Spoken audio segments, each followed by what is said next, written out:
하나님이여 주의 이름으로 나를 구원하시고 주의 힘으로 나를 변호하소서. 하나님이여 내 기도를 들으시며 내 입의 말에 귀를 기울이소서. 낯선 자들이 일어나 나를 치고 포악한 자들이 나의 생명을 수색하며 하나님을 자기 앞에 두지 아니하였음이니이다. 하나님은 나를 돕는 이시며 주께서는 내 생명을 붙들어 주시는 이시니이다. 주께서는 내 원수에게 악으로 갚으시리니 주의 성실하심으로 그들을 멸하소서. 내가 낙헌제로 주께 제사하리이다. 여호와여 주의 이름에 감사하오리니 주의 이름이 선하심이니이다. 같이 봅니다. 참으로 주께서는 모든 혼란에서 나를 건지시고 내 원수가 보응받는 것을 내 눈이 똑똑히 보게 하셨나이다. 아멘. 시편 54편의 표제를 보면 10사람이 사울에게 이르러 말하기를 다윗이 우리가 있는 곳에 숨지 아니하였나이까 하던대라고 되어 있습니다. 10사람이 사울에게 다윗을 고발한 일은 사무엘상 23장 19절과 26장 1절에 두 번 나옵니다. 그런데 이 시편 54편은 그 중에 첫 번째 고발인 사무엘상 23장을 배경으로 하고 있는 것 같습니다. 이때 다윗은 사울을 피해 도망치며 10광야 지역으로 숨었습니다. 그런데 다윗을 알아본 10사람들이 사울에게 가서 다윗이 이곳에 숨어 있다고 알립니다. 이에 사울은 다윗을 잡으러 갔고 다윗은 잡혀 죽을 수 있는 아주 큰 위기에 봉착했습니다. 바로 이런 급박한 상황에서 이 시가 나왔습니다. 1절, 2절은 다윗의 기도입니다. 다윗은 나를 구원하소서, 나를 변호하소서, 내 기도를 들으소서, 내 입의 말에 귀를 기울이소서라고 계속해서 호소합니다. 꼼짝없이 잡혀 죽게 된 상황에서 다윗은 아주 급박하게 하나님을 찾으며 구원을 호소하고 있는 것입니다. 이 하나님은 다윗이 억울하게 당하고 있는 고난과 위협을 다 아십니다. 그리고 구하실 힘과 능력이 충분히 있으십니다. 다윗 역시 이것을 잘 알고 있기 때문에 하나님께 나아가 도움과 구원을 호소합니다. 특히 1절에 맨 뒤에 변호하소서라는 말이 있는데 이 변호하소서라는 말은 재판장이신 하나님이 억울함을 풀어주소서라는 뜻입니다. 억울하게 당하는 고난의 상황에서 그 억울함을 들어줄 사람이 아무도 없고 억울함을 풀어줄 사람도 없습니다. 참으로 막막하고 절망적인 상황입니다. 그러나 다윗에게는 누가 계셨느냐? 여호와 하나님이 계셨습니다. 억울한 상황을 들어주실 수 있는 분, 그리고 충분히 풀어주실 수 있는 하나님이 계셨다는 겁니다. 그래서 다윗은 하나님께 나아가 이렇게 기도하고 있는 겁니다.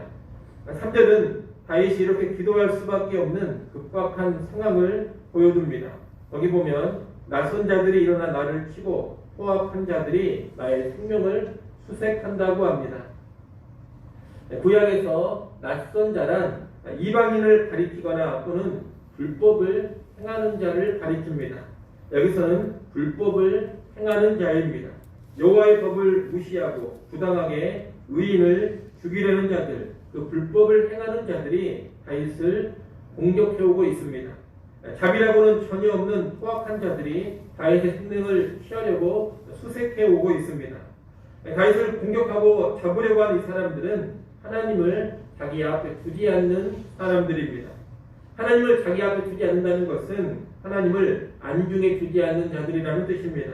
이들은 하나님을 조금도 의식하지 않고 다윗을 잡아 죽이려는 데에만 혈안이 되어 있습니다. 이런 자들이 점점 수색망을 좁혀오니 다윗이 잡히는 것은 이제 시간 문제입니다. 이런 절체절명의 상황에서 다윗이 급하게 하나님께 기도한 것입니다. 우리는 이 다윗의 모습을 보며 오늘 우리도 위태롭고 막막한 상황에서 하나님께 나아가고 하나님을 의지해야 함을 배우게 됩니다. 악인들의 특징은 하나님을 의식하지 않는 것입니다. 그들은 하나님을 안중에 두지 않습니다. 그러나 의의 특징은 뭐냐? 늘 하나님을 의식하며 하나님을 의지한다는 겁니다. 아무도 알아주지 않는 억울한 상황에서, 아무도 나를 도와줄 수 없는 위태로운 상황에서, 악인들이 내 목에 칼을 들이대는 급박한 상황에서, 이 모든 상황에서 의인은 늘 하나님을 인정하고 하나님을 의지합니다. 그런 사람이 의인인 것입니다. 우리는 이것을 알고 모든 형편, 모든 상황에서 하나님을 의식하며 하나님을 의지하는 그런 삶으로 나아갈 수 있어야 되겠습니다. 하나님께 기도하는 다윗은 4절에서 이 하나님이 어떤 분이신지를 고백합니다. 4절 말씀을 같이 한번 읽어보겠습니다. 4절 함께 읽습니다. 하나님은 나를 돕는 이시며 주께서는 내 생명을 붙들어 주시는 이시니이다. 아멘. 좀 전에 다윗을 잡아 죽이려는 자들은 하나님을 자기 앞에 두지 않는다 했습니다. 하나님을 무시하며 다윗의 생명을 빼앗으려고 합니다. 그러나 다윗은 철저하게 하나님을 의지합니다. 하나님은 나를 돕는 이시요 내 생명을 붙들어 주시는 이라고 고백합니다. 하나님의 도우심과 보호를 이 다윗이 분명히 확신하고 있는 겁니다. 나아가 다윗은 이 믿음으로 5절의 간구를 올립니다. 다윗은 주께서 내 원수에게 악으로 갚으시고 주의 성실하심으로 그들을 멸하소서라고 간구합니다. 악으로 갚으신다는 말은 원수가 행하는 악을 그대로 대갚아 달라는 것입니다. 그리고 주의 성실하심이란 약속하신 대로 언약대로 신실하게 지키시는 하나님의 성품을 의미합니다. 다윗은 악인의 악을 보호하시고 악인들을 멸하여서 약속하신 것 언약을 신실하게 지켜달라는 간구를 드리고 있는 겁니다. 5절 6절 7절은 하나님의 응답에 대한 다윗의 확신입니다. 우리가 6절 말씀을 보게 되면 낙헌제로 주께 제사하겠다 그렇게 다윗이 말하고 있습니다. 이 낙헌제는 의무적인 제사가 아닙니다. 아무런 보상도 구하지 않는 제사입니다. 자원하는 마음으로 기쁘게 드리는 헌신의 제사를 가리켜서 낙헌제라고 합니다. 다윗이 낙헌제를 드리겠다고 하는데 그 이유는 주의 이름에 감사하며 주의 이름이 선하시기 때문이라고 합니다. 하나님께서 선한 역사를 이루셨기에 감사하며 낙헌제를 드린다는 겁니다. 하나님이 이루신 선한 역사의 구체적인 내용이 7절에 나옵니다. 7절 말씀 같이 한번 읽어보겠습니다. 참으로 주께서는 모든 환난에서 나를 건지시고 내 원수가 보호받는 것을 내 눈이 똑똑히 보게 하셨나이다. 아멘. 주께서 모든 환난에서 나를 건져주시고 내 원수가 보호받는 것을 내 눈이 똑똑히 보게 하셨다는 겁니다. 이 말씀을 보면 하나님이 위기에 처한 다윗을 이미 구해주신 것으로 생각할 수가 있습니다. 하지만 그것은 아닙니다. 하나님께서 이렇게 행하실 것을 미리 믿고서 말하고 있는 겁니다. 다윗은 하나님께서 자신의 간구를 이루어 주실 줄을 믿고 낙헌제를 드리겠다고 합니다. 주의 선하신 이름이 자기를 모든 혼란에서 건져주시고 원수들의 멸망당한다는 것을 똑똑히 보리라고 믿고서 감사를 드리는 겁니다. 한마디로 기도를 드렸는데 그 기도대로 이미 된 줄로 믿고서 감사하고 있는 다윗의 모습입니다. 우리가 이 다윗의 태도를 잘 기억해야 되겠습니다.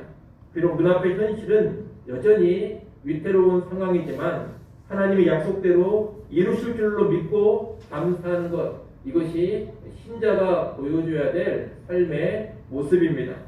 분명히 하나님은 살아계시고 그분은 선하시고 성실하시기 때문에 말씀대로 이루어 가십니다. 약속하신 대로 반드시 이루어 주십니다. 그래서 우리는 이 땅을 살아갈 때 말씀대로 될 줄로 믿고서 감사를 드리는 겁니다. 그리고 하나님께 기도를 드릴 때에도 그 기도가 하나님 뜻에 합당하다면 반드시 그 기도대로 될 줄을 믿고서 감사를 드리는 겁니다. 다윗은 오늘 이 시에서 미리 믿고 감사를 드렸는데 실제로 사무엘상 23장을 보면 이 다윗이 사울에게 잡혀 죽기 직전에 가까스로 위기를 모면하게 됩니다. 시간만 좀 더 있으면 이 사울이 다윗을 충분히 잡아 죽일 수가 있었는데 그때 블레셋 군대가 갑작스럽게 이스라엘 땅을 침략합니다. 블레셋의 이 침입으로 인해서 왕인 사울은 어쩔 수 없이 다윗을 쫓던 군대를 거두어서 블레셋과 싸우러 갑니다.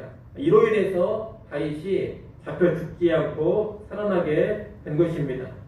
하나님은 블레셋 군대까지 움직이면서 다윗에게 주신 약속을 신실하게 지켜주셨습니다. 그리고 다윗은 자기가 미리 믿은 대로 하나님이 일해 주신 것을 경험할 수가 있었습니다. 오늘 우리에게도 하나님은 동일하게 일하십니다. 하나님이 하신 모든 말씀대로 약속하신 대로 우리 하나님은 일해 가십니다. 협력하여 선을 이루신다 하신 말씀대로 일해 가시고 예수 믿는 우리에게 최종적인 구원의 완성과 최후 승리, 궁극적인 영광을 주시겠다고 하신 그 말씀대로 일해 가십니다. 먼저 그의 나라와 그의 의를 구하면 이 모든 것을 너희에게 더하시겠다는 그 말씀대로 일해 가십니다. 하나님의 뜻이 아니면 머리털 하나도 상하지 않게 하겠다는 그 말씀대로도 일해 가십니다. 그런 여러분, 언제나 이 말씀대로 일해 가시는 하나님을 바라보고 하나님을 의지하시기 바랍니다. 눈앞의 현실, 내게 임박한 위태로운 상황에 결코 매몰되지 마십시오. 하나님을 바라보시고 하나님의 선하신 역사를 미리 믿고 감사하십시오. 그것이 신자의 삶이요 의인의 삶입니다. 이를 아시고 오늘 하루도 우리의 직면하는 현실이 어떠하든지 간에 하나님께 나아가 하나님을 의지하시기 바랍니다. 그리고 하나님의 선한 일하심을 미리 믿고 감사하는 우리 모두가 될 수 있기를 간절히 축원합니다. 기도하겠습니다.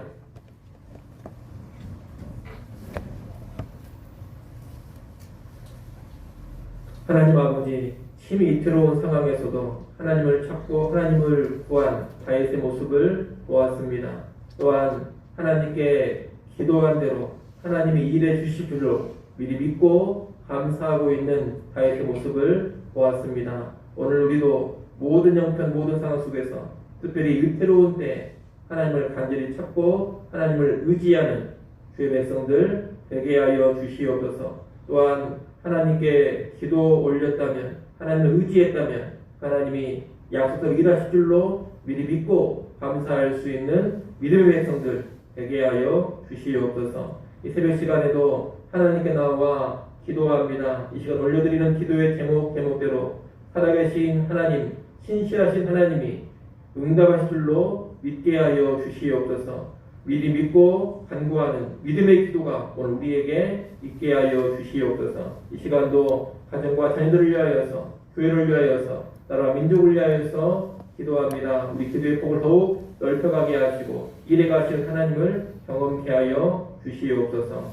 오늘 하루 살아갈 때에도 모든 주의 백성들 깨어 근신하게 하시고 성령으로 충만하게 하시며 주의 기쁨되는 모습으로 나아가게 하여 주옵소서. 예수님의 이름으로 기도드리옵나이다. 아멘.